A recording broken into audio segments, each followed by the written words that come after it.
Her laugh cut through the room like a butter knife through burnt pie. I mean seriously, she said, twirling the stack of matte black cards like they were some novelty coaster set. Did you print these yourself at Kinko's? Then, without even glancing at him, she dumped them in the kitchen trash can with a flick of her wrist. Nobody cares. The rustle of the garbage bag felt louder than it should have. Her cousin snorted Chardonnay through his nose. Even her mother, the queen of the country club, chimed in with a barely muted chuckle. Well, it's the thought that counts, dear. I didn't move. Just cut another slice of turkey. Passed the cranberry sauce. Smiled the same smile I always wore when her family started in. That tight-lipped, controlled thing I perfected over a decade of being treated like a piece of well-dressed lint on their Persian rug. What kind of title even is this? Her brother muttered from the side table, having caught a glimpse before she tossed them. Executive partner? Sounds like something from a pyramid scheme. I think it means he owns, like, one vending machine, another added. Cue more laughter. And if you're one of the 90% of people listening who haven't hit that subscribe button yet, go ahead and do it. It keeps stories like this coming, and trust me, you'll want to hear where this one goes. I didn't react. I never did. My job wasn't to perform. It never had been. They didn't know that silence is a weapon. The longer you let people talk, the more they reveal about themselves. I waited. And then, Charles. Uncle Charles, her dad's older brother, with the failing eyes and shaky hands. Not exactly the guy you expect to change the temperature of a room. He'd been quiet most of the night, nursing a Pinot Noir and watching the whole circus unfold with the tired resignation of a man who'd survived 3 divorces and 2 board coups. While they joked, he wandered into the kitchen. I saw him kneel by the trash, fish one of the cards out of the garbage like it was a lost relic. He adjusted his glasses, squinted, and then he froze. The card trembled in his hand. Then the wine glass and the other slipped. Crashed. Stem snapped clean. Everyone turned. Forks paused midair. Even the family dog stopped chewing on his stolen roll. This title, Charles said, voice brittle, confused. Is this real? No one answered. He looked at me, suddenly sober. You're executive partner of Triarch Equity? I nodded once. Calm. Unbothered. Her fork hit the plate. Wait. What's Triarch? He cut her off. You don't know? His eyes darted back to the card. You threw this away? Charles, her father said from across the room, irritated. Don't start. But Charles ignored him, still staring at the card like it was a detonator. Triarch just closed the federal warehousing bid. The one every East Coast logistics firm was fighting over. You know who lost it? We did. And you're telling me this. He pointed to me. He is the guy behind it. Nobody laughed now. I reached for the gravy boat. I told you it was a good quarter. She blinked, mouth slightly open. One of the younger cousins finally broke the silence. What's federal warehousing? The aunt beside him whispered something about military contracts. Her voice shook. I took another bite. The turkey was a little dry. Not terrible, but forgettable. What wasn't forgettable was the moment her family's arrogance cracked like a wine glass on tile. You could hear it, feel it, that sudden, subtle shift from derision to uncertainty. And that's when I knew I wouldn't have to say another word tonight. The silence would do it for me. Charles caught up with me on the back patio. The others were still inside, probably debating cranberry sauce brands like it was policy. The cold air had a bite, but his voice came out in a whisper so sharp it might have cut through steel. I thought Triarch was a ghost firm, he said. Rumors. Quiet bids. No public board. He looked down at the card in his hand again, like he still didn't believe what was printed. You're the lead partner? I didn't bother with theatrics. Just nodded. He leaned against the railing like someone had kicked the wind out of him. My God, he muttered. You're the one who outbid us on the Port Archer contract. The federal one. Logistics and warehousing. He looked up. We've spent 8 months chasing that. And you sealed it. His voice cracked a little at the end, like he didn't want to believe the answer he already knew. I kept my tone flat. Closed last Tuesday. His mouth hung open. He started doing the math in his head, and I could see the dominoes falling behind his eyes. His firm had been relying on that contract to maintain their East Coast footprint. It wasn't just a deal. It was their artery. Inside, laughter burst out again. Her brother had probably made another jab at my executive-sounding title. I heard someone shout. I bet he printed those at Staples. Charles didn't laugh. He was sweating now. Does Mitchell know? He asked, meaning her father. No, I said. Not yet. Charles exhaled hard and pinched the bridge of his nose. Damn. You know this affects half our storage pipeline? You've effectively boxed us into subleasing on our own routes. Then he paused. And Mitchell's still mocking you in there like you're someone's assistant. I shrugged. People see what they want to see. He looked at me for a long second. You're not going to tell them, are you? Would it change anything? His jaw tightened. It would humiliate them. I took the card back from his hand and slipped it into my wallet. They've had that opportunity all night. I didn't wait for a reply. Just stepped back into the house. The lights, the noise, the smug voices. They all seemed so far removed from the man Charles had just realized he'd been sitting across from. I said my goodbyes politely, kissed her on the cheek. She barely looked up from whatever shallow conversation her cousins were still circling. Going somewhere? She asked, distracted. Yeah, I said. Got an early call. More of your little empire to run? She joked, with that same mocking tone she'd used all night. I just smiled and nodded. Something like that. And I left. The truth was, I hadn't even planned to bring those cards. They weren't for them. I'd printed a fresh set that week because the old title was outdated. The ink was still drying when I slid them into my coat pocket. What they didn't know, and wouldn't know until much later, was that Triarch Equity had finalized 3 acquisitions that same week. Not just the federal contract, but 3 feeder companies that supplied warehousing tech, security logistics, and yes, packaging. All routes that her family's firm depended on. They weren't just about to learn who I was. They were about to learn what I owned. And it wouldn't come in a headline. It would come on the balance sheet. Quiet. Brutal. Final. By Monday morning, the whispers had become phone calls, and her phone wouldn't stop buzzing. She sat at the kitchen island, coffee untouched, scrolling through group chats that had gone from mocking to manic. One cousin sent a link. Another sent a screenshot. Then finally, the call came from Olivia, the family's self-appointed gatekeeper of business gossip. Olivia worked procurement at Ridgemont Group, one of the mid-tier vendors that serviced their family's entire logistics chain. Hey, Olivia said, breathless. No pleasantries. Tell me this isn't true. What? Your husband? Did he take over Norval Supply? She laughed. Hard. What? No. He's still running that little startup of his. Something with packaging? Olivia didn't laugh. No. You don't get it. Norval is gone. Absorbed. Folded into something called Triarch. Effective last Thursday. The emails are already bouncing. She blinked. Wait, what? You're serious? I work with them, Amanda. Half our Q1 inventory came through Norval. And now the new contact emails are all redirecting to Triarch domains. A pause. Did you know about this? Amanda stared at her reflection in the microwave door. No, she said slowly. I didn't. Olivia hung up. No goodbye? Amanda set her phone down. The silence in the house was too clean, too balanced. Like everything was about to tip. She got up and walked to his home office. The door wasn't locked. It never was. He'd never needed locks. His laptop was still open on the desk. She hesitated for a second, then moved quickly. She didn't know what exactly she was looking for. Maybe just a sliver of truth to laugh at.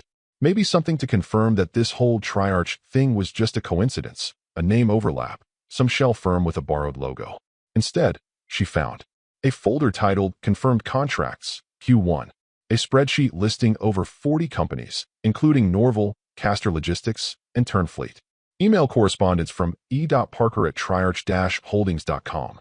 An internal memo welcoming 6 new logistics coordinators to Triarch's Atlanta division, all names she recognized from her father's vendor network. Her throat went dry. Then came the quiet sound of the shower turning off upstairs. She slammed the laptop closed and backed out of the room like she'd stepped on glass. He walked down a few minutes later, towel around his waist, hair still damp. Calm as ever. She was seated back at the kitchen island, eyes fixed on the marble. He didn't even look surprised. You went through my files? He asked, voice low. She didn't speak. Didn't need to. The laptop was still breathing quietly on the desk behind her. He poured himself a coffee, added no sugar, and sipped. Then, casually, without malice, without triumph, he said, next time you throw something out. He looked at her. Check the print first. She opened her mouth, closed it. There was nothing to say that wouldn't dig the hole deeper. Because in that moment, it hit her. This wasn't about one lucky deal. This wasn't some fluke where he accidentally ended up on the winning side of a contract bid. This was a network, and not the kind her family played tennis with. No, this was a lattice of acquisitions, legal bridges, shell entities with real teeth. It had reach, coordination, layers. She thought he'd been tinkering in the background, playing entrepreneur with safe money. A harmless hobby. But she'd been wrong. Dead wrong. The man she mocked for printing his own business cards had just folded 3 of her family's legacy vendors into a firm she couldn't even pronounce correctly 2 days ago. She suddenly remembered something else from Thanksgiving, when Charles asked if the card was real, when the room went cold. She had laughed, tried to brush it off. But Charles didn't. And neither would her father, once he saw what was already unraveling. Because now it wasn't about pride. It was about control. And she had just realized how little of it they had left. It was almost midnight. The house was quiet, too quiet, except for the clink of ice in her father's glass and the low murmur of his voice echoing through the hallway. Amanda had come downstairs for water, but paused when she heard him in the kitchen. The tone wasn't his usual booming confidence. It was something tighter, clipped, like he was trying not to lose his grip. She stepped softly, barefoot on hardwood, and stopped just short of the doorway. He hadn't noticed her. His back was to the hallway, hunched over the island, one hand gripping the phone, the other rubbing his temple like it hurt to think. No, Charles confirmed it, he was saying. The bid's gone. They secured the whole contract under some umbrella group. Triarch Equity. A pause. No, not public. Quiet as hell. That's what's so goddamn frustrating. Boards in chaos. Everyone thought Norval would roll into Q1 as primary supplier. Now we're scrambling. Amanda's heart stuttered. Triarch Equity. She stepped into the kitchen, carefully. Dad. He turned, startled. His face was flushed, not with drink, but with stress. What are you doing up? He asked, quickly muting the phone. I heard you say. Triarch Equity. His expression shifted. Defensive. Annoyed. Yes. What? She swallowed. That's the name on Ethan's card. For a beat, he stared at her like he couldn't process the sentence. Then, realization hit. Fast. Hard. Your husband is tied to Triarch. She didn't answer. Not really. Her silence said everything. He let out a bitter laugh and shook his head, muttering into the air. Jesus Christ. No wonder Charles looked like he'd seen a ghost. She moved toward the counter slowly, her voice quieter. You're saying his company beat yours? It wasn't even a fight, he snapped. They came in under radar, swept the contract. Bundled logistics, security, fleet management, everything. It's not just this deal, Amanda. We're exposed. Charles says they've got fingers in at least 4 feeder companies. I don't even know what we're attached to anymore. The panic in his voice cracked something inside her. She had grown up believing her father was unshakable. He'd once told a state senator to get in line. Now he looked like a man realizing the line had moved, and he wasn't in it. Amanda sat down slowly, the granite of the island suddenly feeling cold beneath her palms. He never talked about it, she said, half to herself. Never once mentioned Triarch. I thought he was still dealing with that small firm. The subscription box thing. Her father snorted.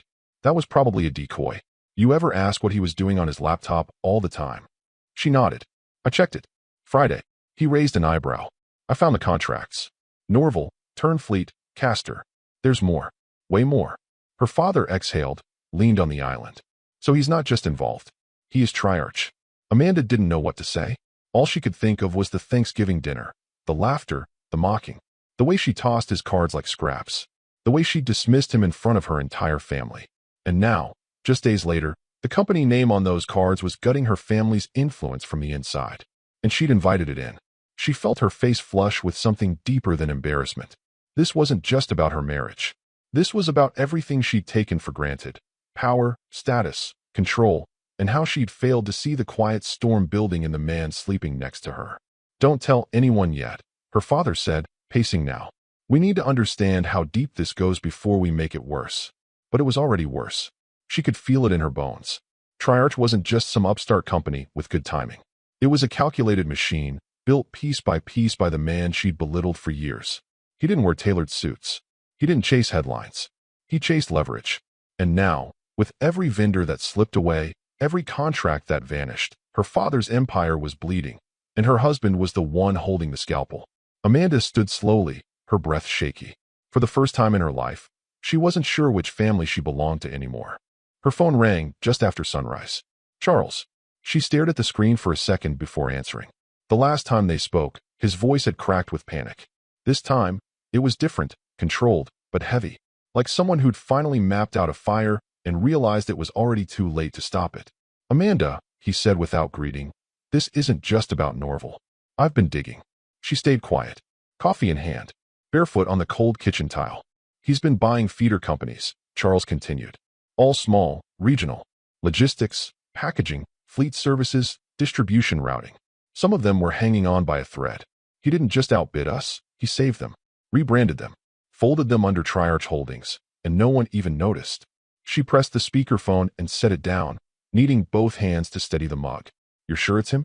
I traced director filings, he said. It's all indirect. But Amanda, your husband's fingerprints are on everything.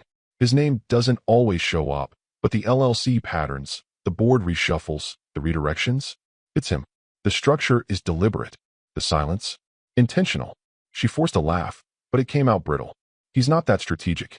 You said that last week, Charles snapped. And now half your father's vendors have changed emails. Silence. He never bragged.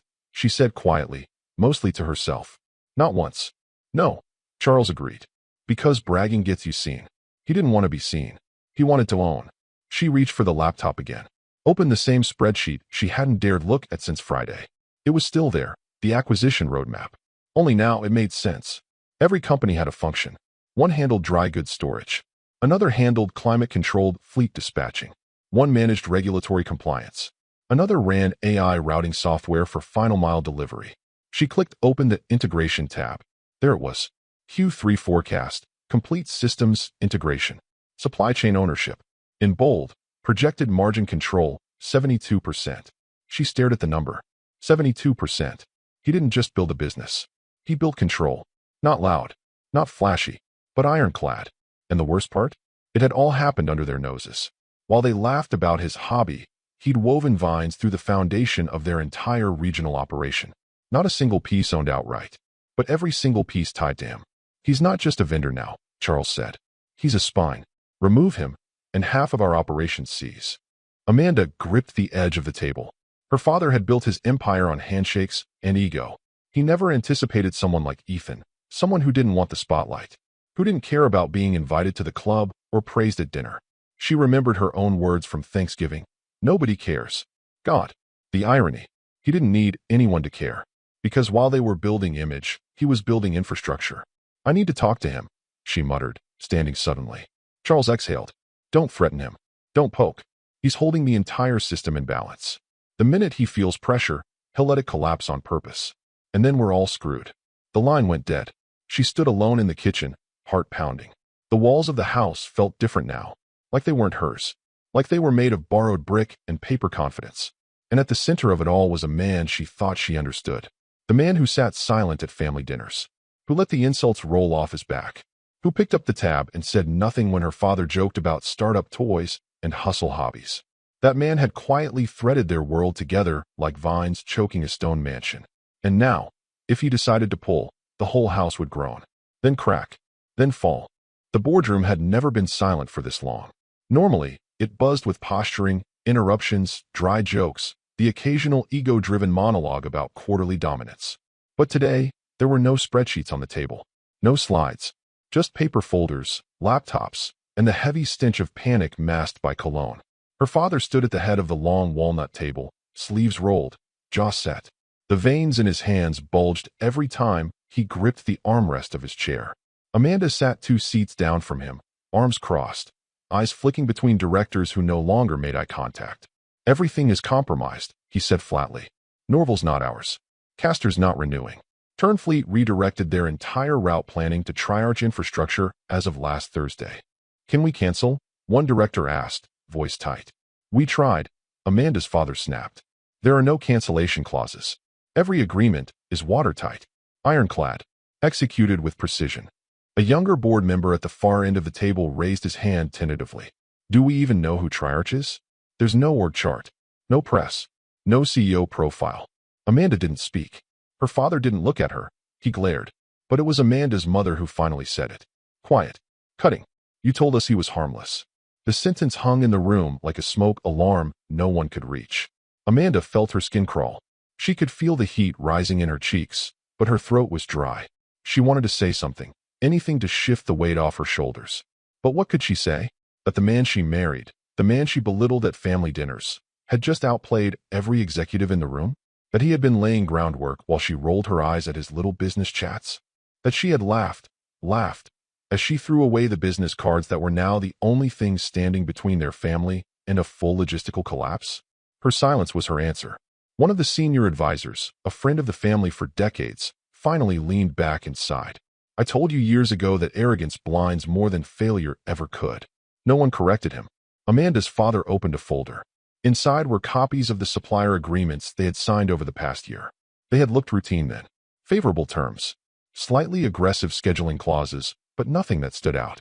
Except now every one of those contracts had been drafted by Triarch subsidiaries, operating under different names at the time. Smart, silent, strategic. And Amanda's husband had orchestrated it all. He didn't need a seat at this table. He owned the floor under it. We're entangled, another executive muttered. If we try to untangle now, we'll lose supply for at least 6 months. That's half our distribution cycle. It would tank Q1. Tanking Q1 might be our best outcome, someone else whispered. Amanda's father stood again. Palms on the table. We regroup. We double back on contracts. We find legal footholds, something. Have you talked to him directly? Her mother asked. He didn't answer. Amanda finally spoke. Her voice was quiet, but clear. He won't come to the table. Everyone turned. He already set the table, she continued. We just didn't realize we were eating off it. The silence that followed wasn't just tension. It was acceptance. They had treated Ethan like a footnote, like a harmless bystander to their empire. And now, the bystander had rewired the entire grid. Amanda looked down at her hands. Her wedding ring caught the light. She had worn it like a badge of normalcy, of control. But it wasn't that anymore. It was a reminder, not of love, but of who she should have known. And who, now, knew everything about her world, while saying nothing at all. Saturday morning brought the storm. The front page of the Business Tribune landed with a quiet thunk on driveways across 5 states. Some readers ignored it. Some skimmed it. But by noon, it was in every inbox that mattered. Headline: From Invisible to Inevitable. How Triarch Quietly Captured the East Coast Supply Chain. Below the title wasn't a portrait. No glossy profile shot. No smiling executive in a blazer leaning against a warehouse door. It was a photo of a business card. Matte black. Minimal text.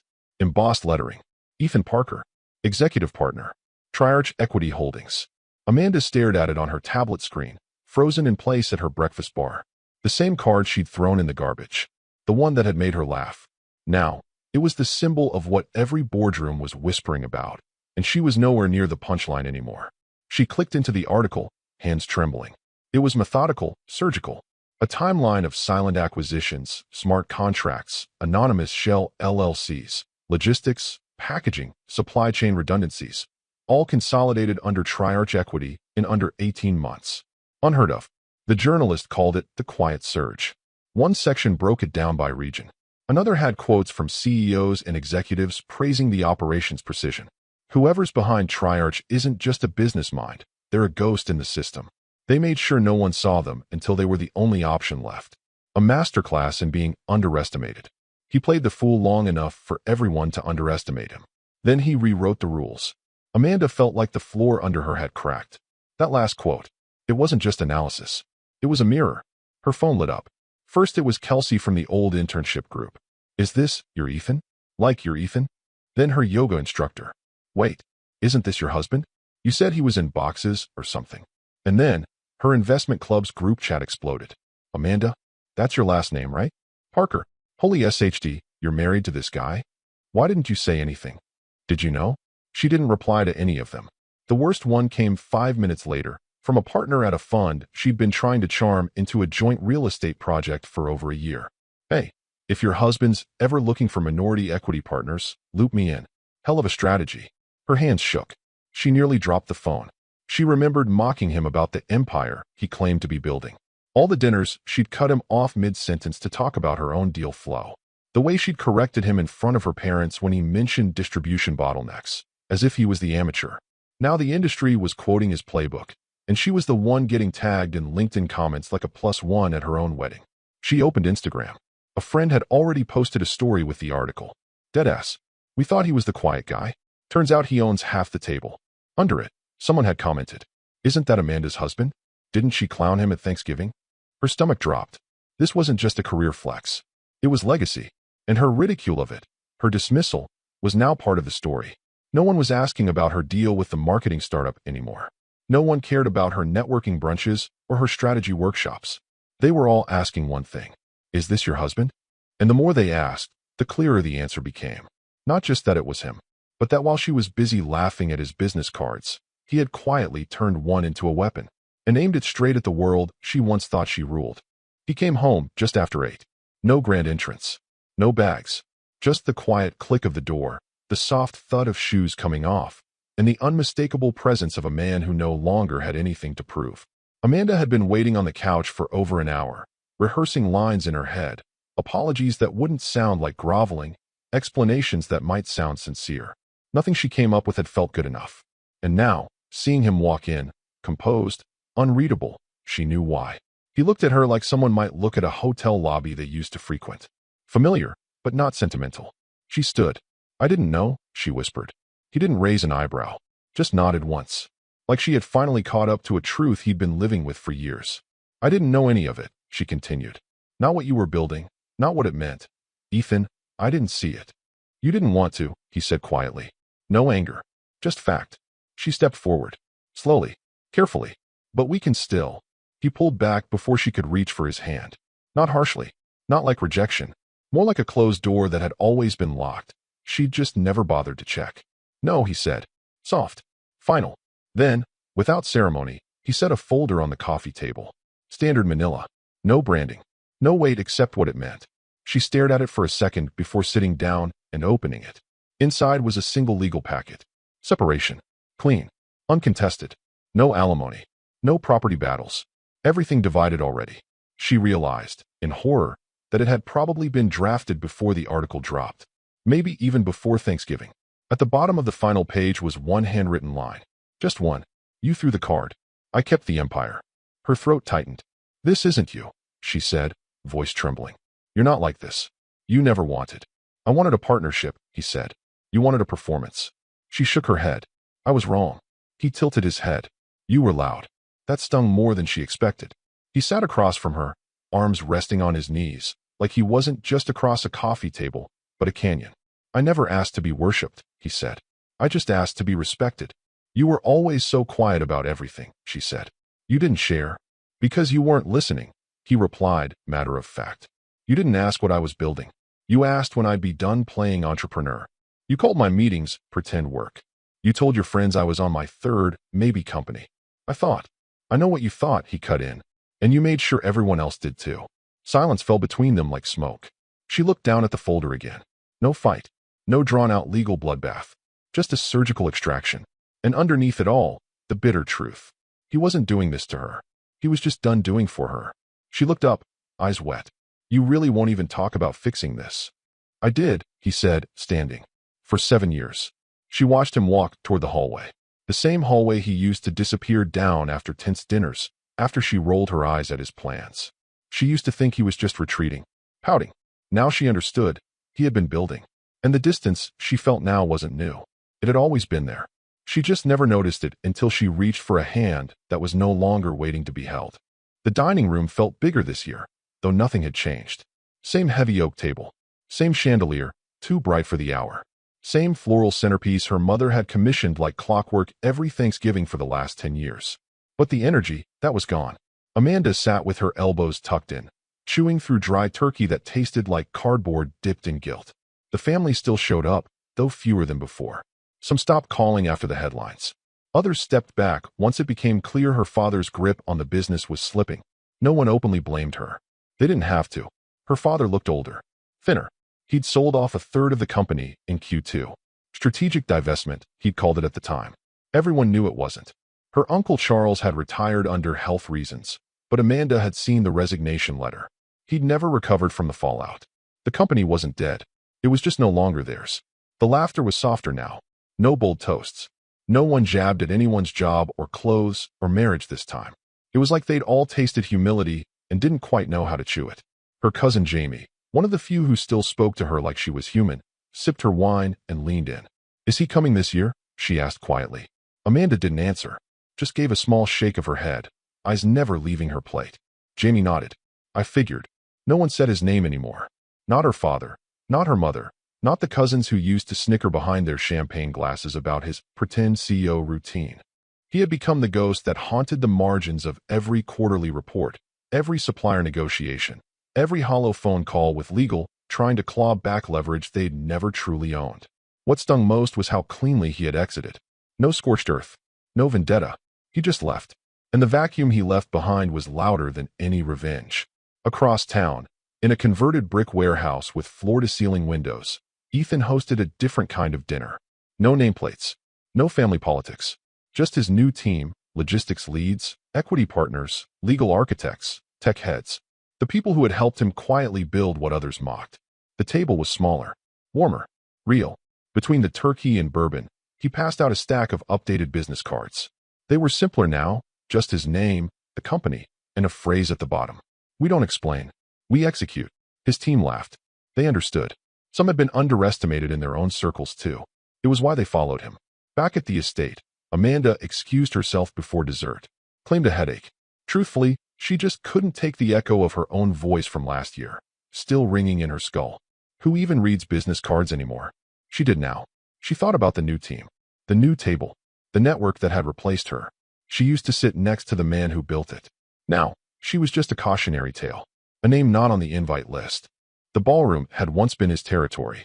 Her father used to glide through these events with a glass of scotch in one hand and a donor list in the other. Everyone knew his name. Men clapped him on the back. Women smiled like proximity to him meant access.